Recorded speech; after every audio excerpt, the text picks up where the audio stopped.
할머니 휠체어 타신 손님은 저희 가게 이용 못하세요. 왜요? 금방 먹고 갈게요. 다른 손님들도 불편해하시고 다른 식당 가주시면 감사하겠습니다. 저는 이순자입니다. 올해 73이에요. 젊은 시절엔 간호사로 일했죠. 하얀 가운을 입고 병원 복도를 바쁘게 오가던 시절이 있었어요. 그때는 다리도 튼튼했고 밤샘 근무도 거뜬했는데 말이에요. 지금은 많이 달라졌어요. 10년 전쯤부터 무릎이 말을 안 듣기 시작했고 지금은 휠체어 없이는 움직이기가 힘들어졌답니다. 처음엔 정말 속상했어요. 평생 남을 돌보던 사람이 이제는 도움을 받아야 하는 처지가 됐으니까요. 하지만 세월이 약이라고 이젠 이 휠체어도 제 몸의 일부처럼 익숙해졌어요. 은퇴하고 나서는 조용히 살고 있어요. 아들 현수가 변호사로 잘 자리 잡아서 저는 그저 소박하게 하루하루를 보내고 있죠. 동네 사람들 눈에는 그냥 평범한 노인으로 보일 거예요. 휠체어 타고 가끔 병원 다니고 동네 슈퍼에서 장 보고 그런 할머니요. 오늘은 병원에 정기 검진을 받으러 갔다 오는 길이었어요. 요즘 날씨가 참 더워요. 한여름도 아닌데 햇살이 따갑더라고요. 병원에서 나와 집으로 가는 길 문득 다리가 유난히 욱신거리고 몸이 지쳐서 어디 잠깐 쉬었다 가고 싶었어요. 그때 눈에 들어온 게 바로 그 국밥집이었어요. 제가 건물주이긴 하지만 사실 그 식당에 들어가 본 적은 한 번도 없었거든요. 임대료 받는 것과 손님으로 가는 건 다른 일이잖아요. 그냥 한 번쯤 그 집 국밥 맛이 어떤지 궁금하기도 했고 무엇보다 뜨끈한 국물이 간절했어요. 휠체어를 밀며 가게 앞에 섰을 때 안에서는 점심시간이라 손님들이 꽤 많아 보였어요. 유리문 너머로 김이 모락모락 나는 국밥 그릇들이 보였고 사람들의 웃음소리도 들렸어요. 나도 저기서 한 그릇 먹고 싶다. 그저 그런 소박한 마음이었어요. 평범한 할머니가 더운 날 국밥 한 그릇 먹고 쉬었다 가고 싶은 그런 당연한 마음이었죠. 저는 제가 이 건물의 주인이라는 사실은 까맣게 잊은 채 그냥 한 명의 손님으로 가게 문을 열었어요. 안으로 들어서는 순간 시원한 에어컨 바람이 반갑게 맞아주었어요. 하지만 동시에 느껴지는 묘한 시선들. 휠체어를 탄 노인이 들어서자 몇몇 손님들의 시선이 제게로 향하는 게 느껴졌어요. 저는 그저 밥 한 끼 먹으러 온 것뿐인데 말이에요. 가게 안은 생각보다 더 붐볐어요. 테이블마다 사람들이 앉아 국밥을 후루룩 드시고 계셨죠. 저는 조심스럽게 휠체어를 밀며 안쪽으로 들어갔어요. 입구 쪽에 젊은 직원분이 서 계셨어요. 이름표를 보니 강민호라고 적혀 있더라고요. 20대 중반쯤 돼 보이는 청년이었어요. 저는 최대한 밝은 목소리로 말을 건넸어요. 저기 혼자 앉을 수 있는 자리 있을까요? 사실 휠체어를 타다 보면 이런 질문을 조심스럽게 할 수밖에 없어요. 테이블 사이 공간이 좁으면 휠체어가 들어가기 어렵거든요. 그래서 늘 미안한 마음으로 먼저 여쭤보게 돼요. 그런데 그 직원분의 표정이 묘하게 굳어지는 게 보였어요. 저를 위아래로 훑어보더니 좀 난처하다는 듯이 말했어요. 손님 죄송한데요. 지금 자리가 없어서요. 주변을 둘러보니 분명 빈 테이블이 두어 개는 보였어요. 물론 다른 손님들이 오실 수도 있겠지만 적어도 지금 당장은 빈자리가 있었죠.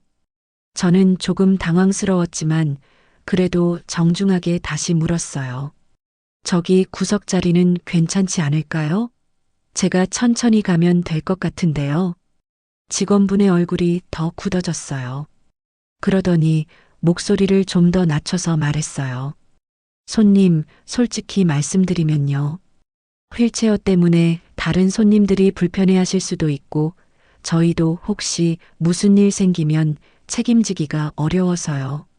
죄송하지만 다른 곳을 알아보시면 안 될까요? 그 말을 듣는 순간 가슴이 철렁 내려앉았어요. 제가 뭔가 잘못한 것도 아니고 그저 밥 한 끼 먹으러 온 건데 이렇게 거절당하다니요. 주변 테이블의 손님들이 하나둘 저희 쪽을 쳐다보기 시작했어요. 옆 테이블에 앉아 계시던 중년 남성분이 동료분께 속삭이는 소리가 들렸어요. 저런 상태로 어떻게 식당에 오지? 좀 그렇네. 다른 테이블에서도 수군거리는 소리가 들렸어요.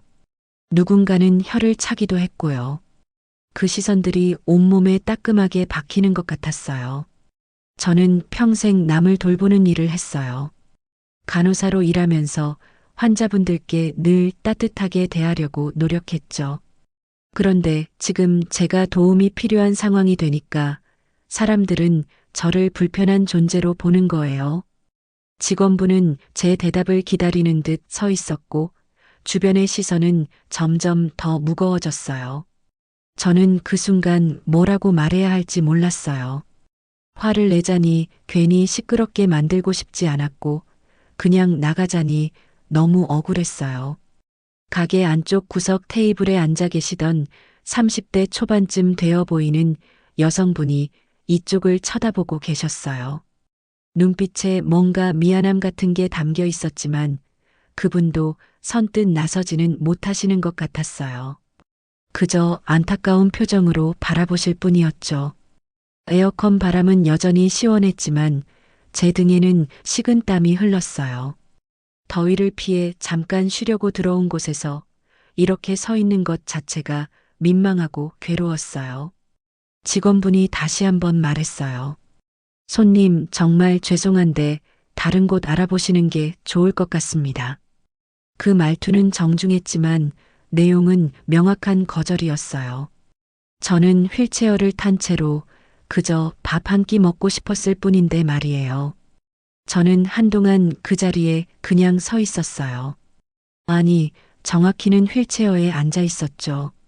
뭐라고 대꾸해야 할지, 어떻게 해야 할지 몰라서 그저 멍하니 있었던 것 같아요.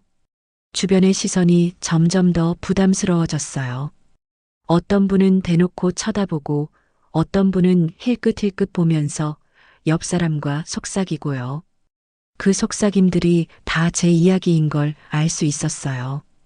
저 나이에 혼자 돌아다니면 어떡해. 보호자라도 있어야지. 휠체어 타고 식당 오면 불편하잖아. 배달시켜 먹지. 그런 말들이 귓가에 맴돌았어요. 물론 큰 소리로 한 말은 아니었지만 제 귀에는 다 들렸어요. 10년 넘게 휠체어를 타고 살다 보면 이런 시선에도 익숙해진다고 생각했는데 오늘은 유독 견디기가 힘들었어요. 저는 그냥 밥 한 끼 먹고 싶었을 뿐인데요. 다리가 불편하다는 이유만으로 이렇게 거절당하고 무시당해야 하는 건가요? 젊었을 때는 제가 남을 돕는 사람이었어요. 간호사로 일하면서 환자분들의 손을 잡아드리고 불편한 곳은 없는지 살피고 따뜻한 말 한마디라도 더 건네려고 애썼죠. 그런데 이제 제가 도움이 필요한 처지가 되니까 사람들은 저를 짐처럼 여기는 것 같았어요. 직원분은 이미 다른 손님을 응대하러 가버렸어요. 제게는 더 이상 관심도 없다는 듯이요. 저는 휠체어를 천천히 돌려서 나가려고 했어요. 그런데 입구 쪽에 새로 들어오시는 손님들이 계셔서 저는 그분들을 비켜드리느라 다시 안쪽으로 물러나야 했어요. 휠체어를 탄 채로는 빠르게 움직일 수가 없어요. 조금만 서둘러도 벽에 부딪히거나 다른 분들 발을 밟을까봐 조심해야 하거든요. 그래서 저는 천천히, 아주 천천히 움직일 수밖에 없었어요. 그 시간이 참 길게 느껴졌어요. 모든 시선을 받으며 혼자 움직이는 게 얼마나 고통스러운지 아시나요? 마치 제가 무슨 잘못을 저지른 사람처럼 부끄러운 사람처럼 느껴졌어요. 아까 구석 자리에 앉아 계시던 그 여성분이 다시 한번 저를 쳐다봤어요. 이번에는 조금 더 안타까운 표정이었어요. 마치 뭔가 하고 싶은데 어떻게 해야 할지 모르겠다는 듯한 눈빛이었죠. 그분도 자리에서 일어나려는 듯 움직이셨지만 결국 그냥 앉아 계셨어요. 사실 그분을 탓할 수는 없어요. 누가 나서서 저를 도와준다 해도 이미 이 상황 자체가 너무 창피하고 수치스러웠으니까요. 차라리 조용히 나가는 게 나을 것 같았어요. 마음속으로 생각했어요. 나는 단지 밥 한 끼 먹고 싶었을 뿐인데 그게 그렇게 큰 요구였나? 더운 날씨에 병원 갔다 오느라 지쳤고 다리는 욱신거렸고 그저 따뜻한 국물 한 그릇으로 기운을 차리고 싶었을 뿐이에요. 그런데 지금 저는 이 식당 한가운데서 모든 사람의 시선을 받으며 나가지도 못하고 서 있는 신세가 됐어요. 눈물이 날 것 같았지만 참았어요. 여기서 우는 모습까지 보이고 싶지는 않았거든요.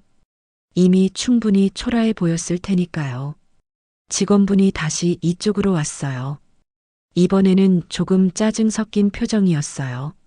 손님, 아직도 계세요? 다른 손님들 지나다니시기 불편하시잖아요. 그 말에 주변 손님들이 또 쳐다봤어요. 저는 정말 빨리 이 자리를 벗어나고 싶었어요. 하지만 휠체어는 제 마음처럼 빨리 움직여주지 않았죠. 그때였어요. 입구 쪽에서 익숙한 목소리가 들렸어요. 어머니. 고개를 돌리니 아들 현수가 문을 열고 들어오고 있었어요. 현수가 급하게 걸어 들어오는 모습이 보였어요. 아들은 제 얼굴을 보자마자 뭔가 잘못됐다는 걸 단번에 알아챘나 봐요. 변호사 일을 하다 보니 상황 파악이 빠른 편이거든요. 어머니, 무슨 일이세요? 현수가 제 옆으로 와서 물었어요. 저는 아무 말도 하고 싶지 않았어요. 그냥 빨리 나가고 싶었죠. 하지만 아들은 제 표정만 봐도 다 아는 것 같았어요. 직원 강민호 씨가 현수를 보더니 조금 경계하는 듯한 표정을 지었어요. 손님 아드님이신가요? 어르신께서 자리가 없다고 말씀드렸는데도 계속 계셔서요. 현수의 표정이 굳어졌어요. 아들이 화난 얼굴을 하는 걸 자주 보지는 못했는데 지금은 확실히 화가 난 것 같았어요. 하지만 목소리는 차분했어요. 자리가 없다고요? 저기 빈 테이블이 보이는데요. 그건 예약석입니다. 예약석이라는 표시가 어디 있습니까? 직원분이 말문이 막힌 듯 했어요. 현수는 계속 조용하지만 단호한 목소리로 말을 이어갔어요. 사장님 계십니까? 사장님과 이야기 좀 하고 싶은데요. 그때 주방 쪽에서 50대 초반쯤 돼 보이는 남성분이 나오셨어요. 앞치마를 두르고 계신 걸 보니 사장님인 것 같았어요. 무슨 일이십니까? 사장님은 처음에는 그냥 손님 응대하듯 나오셨어요. 하지만 현수가 명함을 꺼내 건네자 표정이 조금 달라졌어요. 저는 법무법인 정한의 변호사 이현수입니다. 제 어머니께서 이곳에서 식사를 하려고 하셨는데 휠체어를 이용하신다는 이유로 거절당하셨다고 들었습니다. 사장님의 얼굴이 약간 굳어졌어요. 현수는 계속 차분하게 말을 이어갔어요. 장애인 차별금지법을 아시죠? 정당한 사유 없이 장애를 이유로 서비스 제공을 거부하는 것은 명백한 차별행위입니다. 주변이 갑자기 조용해졌어요. 아까까지 수군거리던 손님들도 이제는 이쪽 상황을 주시하고 계셨어요. 사장님이 당황한 표정으로 직원을 쳐다봤어요. 민호야, 이게 무슨 일이야? 강민호 씨가 더듬거리며 말했어요. 그게 손님이 너무 많아서 혹시 사고라도 나면 안 될 것 같아서요. 현수가 고개를 저었어요. 사고 예방이 목적이었다면 안전하게 앉으실 수 있는 자리를 안내하셨어야죠. 무조건 거절하는 건 차별입니다.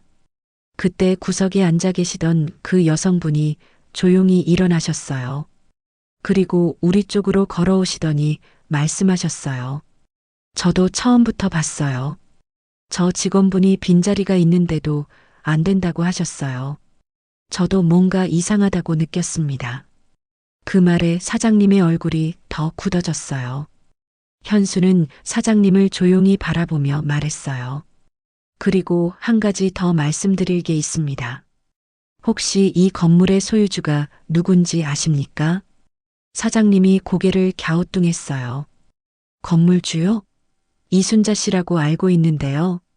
그분은 연세가 많으셔서 직접 오신 적은 없지만 현수가 제 쪽을 가리켰어요.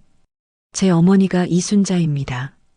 이 건물의 공동 소유주이십니다. 그 순간 식당 안의 공기가 얼어붙는 것 같았어요. 사장님의 얼굴이 하얗게 질렸고 직원 강민호 씨는 입을 다물지 못하고 있었어요. 아까 수군거리던 손님들도 모두 말을 멈췄죠. 사장님이 황급히 제게로 다가왔어요. 건물주님, 정말 죄송합니다. 제가 직원 교육을 제대로 못했습니다. 정말 면목이 없습니다. 저는 사실 이렇게까지 되길 원하지 않았어요. 그저 조용히 국밥 한 그릇 먹고 싶었을 뿐인데 이렇게 큰일이 되어버렸네요. 현수는 여전히 차분한 목소리로 말했어요. 어머니께서 건물주이신 건 중요하지 않습니다. 건물주가 아니어도 모든 손님은 존중받을 권리가 있습니다. 그게 더 중요한 문제입니다. 사장님은 계속 고개를 숙이며 사과했고 강민호 씨는 창백한 얼굴로 서 있었어요. 주변 손님들도 이제는 다른 표정으로 저를 바라보고 있었어요. 하지만 저는 전혀 기분이 좋지 않았어요. 이렇게 해서 인정받는 게 과연 맞는 건가 하는 생각이 들었거든요. 사장님은 계속해서 사과를 했어요. 강민호 씨에게는 당장 앞치마를 벗으라고 하셨죠. 그 청년의 얼굴은 흙빛이 되어 있었어요. 건물주님, 정말 송구합니다. 이 직원은 당장 내보내겠습니다. 다시는 이런 일이 없도록 하겠습니다. 저는 그 말을 듣고 마음이 무거워졌어요. 물론 강민호 씨가 잘못한 건 맞아요. 하지만 한 사람의 일자리가 하루아침에 없어지는 걸 보는 건 편한 일이 아니었어요. 사장님, 제가 조용히 말을 꺼냈어요. 주변이 다시 조용해졌죠. 저는 그저 밥 한 끼 먹으려고 온 것뿐이에요. 누가 일자리를 잃는 걸 보려고 온 게 아닙니다. 사장님이 당황한 표정으로 저를 바라봤어요. 하지만 이렇게 무례하게 대접받으셨는데 무례했던 건 맞아요. 하지만 저는 이 청년이 나쁜 사람이라고 생각하지 않아요. 다만 배우지 못했을 뿐이죠. 사람을 어떻게 대해야 하는지 겉모습만으로 판단하면 안 된다는 거요. 강민호 씨가 제 쪽을 쳐다봤어요. 눈가가 붉어진 게 보였어요. 현수가 제 옆에서 조용히 말했어요. 어머니, 괜찮아, 현수야. 나는 이 청년이 벌을 받는 걸 보고 싶은 게 아니야. 이 청년이 오늘 뭔가를 배웠으면 좋겠어. 저는 강민호 씨를 바라보며 말했어요. 젊은 친구, 오늘 당신은 휠체어 탄 노인을 봤을 때 불편한 사람이라고 생각했죠. 하지만 나도 당신처럼 젊었을 때가 있었고 건강하게 뛰어다녔던 시절이 있었어요. 누구나 나이가 들고 언젠가는 도움이 필요한 순간이 와요. 그때 당신도 오늘 나처럼 대접받고 싶지는 않을 거예요. 강민호 씨가 고개를 푹 숙였어요. 죄송합니다. 정말 죄송합니다. 목소리가 떨리고 있었어요. 사장님이 조심스럽게 물었어요. 그럼 이 친구를 어떻게 하면 좋을까요? 그건 사장님이 결정하실 일이에요. 다만 사람은 한 번의 실수로 완전히 잘못된 사람이 되는 건 아니잖아요. 기회를 주시는 것도 나쁘지 않을 것 같아요. 대신 제대로 교육을 시켜주세요. 이 식당을 찾는 모든 손님을 어떤 모습이든 똑같이 존중해야 한다는 거요. 사장님이 깊게 고개를 숙였어요. 명심하겠습니다. 직원 교육을 다시 제대로 하겠습니다. 구석에 계시던 그 여성분이 다가오셨어요. 어르신, 정말 대단하세요. 저 같으면 화가 나서 참지 못했을 텐데요. 저는 그분께 미소를 지었어요. 아까 저를 걱정해 주시는 눈빛 봤어요. 고마웠어요. 나서기 어려운 상황이었을 텐데 증언해 주셔서 감사합니다. 그분도 조금 부끄러운 듯 웃으셨어요. 당연한 일을 했을 뿐이에요. 사장님이 최고급 자리로 안내하겠다고 하셨지만 저는 정중히 거절했어요. 괜찮습니다. 이제 집에 가서 쉬고 싶어요. 사실 국밥이 먹고 싶어서 들어왔지만 이제는 그런 기분이 아니었어요. 그냥 집에 가서 조용히 차 한 잔 마시고 싶었죠. 현수가 제 휠체어를 밀어주며 밖으로 나갔어요. 문을 나서는 순간 시원한 바람이 불었어요. 아까 들어올 때의 더운 날씨가 조금은 누그러진 것 같았어요. 어머니, 괜찮으세요? 현수가 걱정스럽게 물었어요. 응, 괜찮아. 내가 와줘서 고마웠어. 제가 일 끝나고 병원 앞을 지나가다가 우연히 어머니 뒷모습을 봤어요. 혹시나 해서 따라왔는데 다행이에요.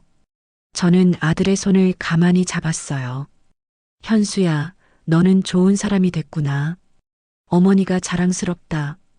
어머니가 그렇게 가르쳐 주셨잖아요.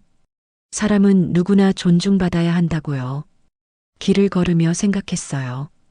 오늘 저는 국밥 한 그릇 먹지 못했지만 어쩌면 더 값진 걸 남겼는지도 모르겠어요. 강민호 씨가 오늘 일을 기억하고 앞으로 사람을 대하는 태도가 조금이라도 달라진다면요. 그리고 그 식당의 다른 직원들도 오늘 그 자리에 있던 손님들도 어쩌면 오늘 일을 계기로 뭔가 생각해 볼 수 있지 않을까요? 휠체어를 탄 사람도 지팡이를 짚은 사람도 어떤 모습이든 똑같이 소중한 사람이라는 거리요. 집으로 가는 길 햇살은 여전히 따사로웠어요. 다리는 여전히 불편했지만 마음만큼은 조금 가벼워진 것 같았어요. 사람들은 겉모습만 보고 판단하기 쉽죠. 휠체어를 보면 불편한 사람, 도움이 필요한 사람, 때로는 짐이 되는 사람이라고 생각해요. 하지만 우리 모두는 그 안에 각자의 이야기를 가지고 있어요. 저도 한때는 환자들을 돌보는 간호사였고 지금은 이렇게 휠체어를 타고 있지만 여전히 이순자라는 한 사람이에요. 존중받을 가치가 있는 사람이죠. 오늘 일을 겪으며 다시 한번 느꼈어요. 세상은 때때로 우리에게 냉정하지만 그럴 때일수록 우리는 서로를 따뜻하게 대해야 한다는 거요. 집에 도착해서 현수가 차를 끓여주었어요. 따뜻한 차를 마시며 창밖을 바라봤어요. 오늘도 세상은 돌아가고 있었어요. 그리고 저는 여전히 이곳에서 제자리에서 소박하지만 당당하게 살아가고 있었답니다.